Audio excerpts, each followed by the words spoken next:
Hola, buenas tardes. Soy la maestra Jacqueline Acevedo. El día de hoy hablaremos un poco acerca del planteamiento del problema y la justificación de la investigación. Bienvenido. Es necesario tener conocimientos previos sobre la situación para presentar una descripción general del objeto de estudio. Para ello, se necesita contar con un marco de referencia básico como sustento. El problema surge cuando se identifica alguna laguna teórica, pretende especificar una situación concreta, ya que denota un vacío del que no se ha encontrado respuesta. Para que el problema se considere científico, debe basarse en un conocimiento previo, contribuir al desarrollo del conocimiento científico y formularse y resolverse aplicando conceptos y leyes de la rama del saber que se aborda. La redacción del planteamiento del problema deberá ser atractiva, clara, fluida, legible, de fácil comprensión y con sustento científico. Las fases de la problematización son las siguientes. 1. Formulación clara y precisa del problema. Se refiere a definir el problema, su entorno y sus relaciones de la manera más específica posible. 2. Determinar los límites del problema. Esto se refiere a tiempo, espacio y contexto socioeconómico. 3. Expresión de los términos del problema, de tal manera que sea operativo, es decir, que puedan señalarse los elementos y operaciones específicos necesarios para su manejo adecuado. 4. Planteamiento del problema en forma de pregunta.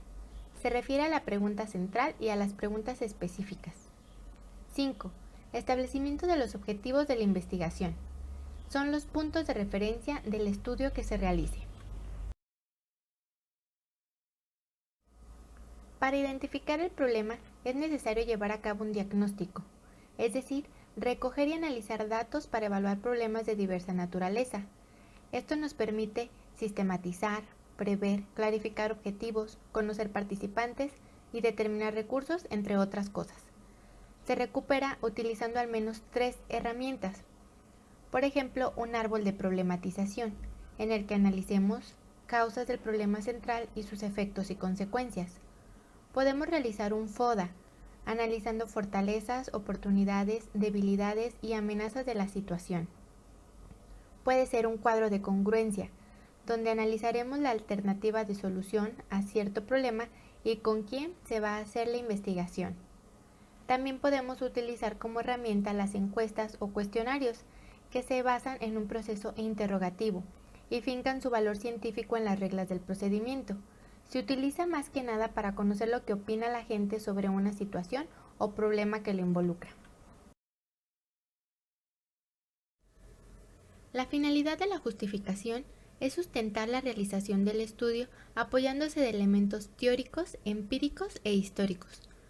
Expresa el porqué y para qué del estudio. Este puede ser de interés personal o científico acoplado a necesidades reales. Debe cubrir los siguientes criterios: conveniencia, relevancia social, implicación práctica, utilidad metodológica.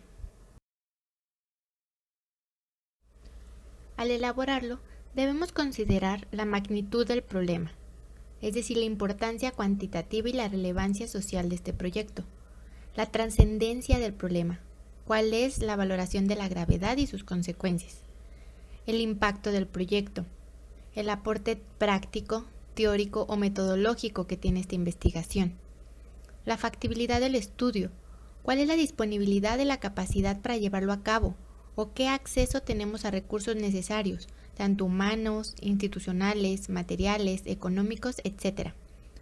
Y la vulnerabilidad del proyecto, es decir, cuáles son sus puntos débiles, qué aspectos pueden interferir con los resultados.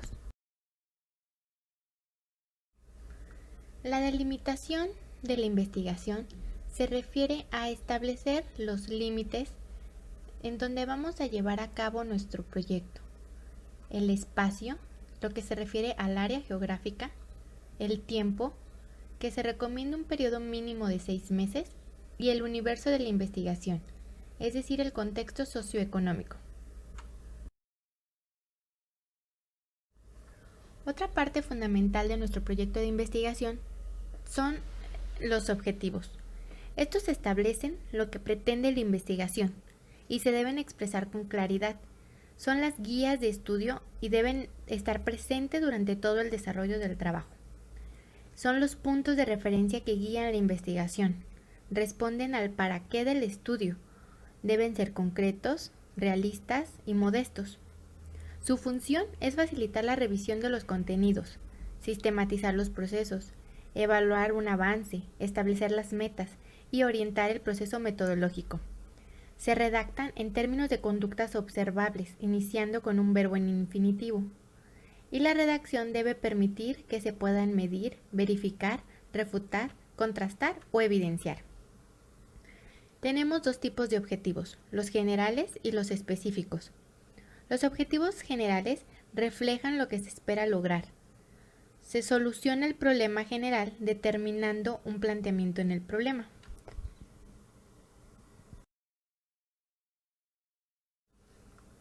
Los objetivos generales reflejan lo que se espera lograr.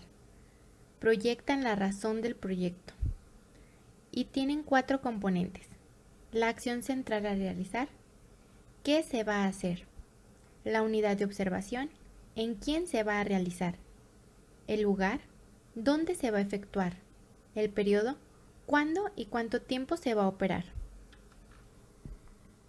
Los objetivos específicos son la subdivisión del objetivo general, es decir, son partes reducidas interconectadas que conducen al objetivo general. Se recomienda que para su redacción se utilice la taxonomía de Bloom. Sus elementos es verbo en infinitivo, más el qué, más el quién, más el dónde, y nos da como resultado el objetivo específico.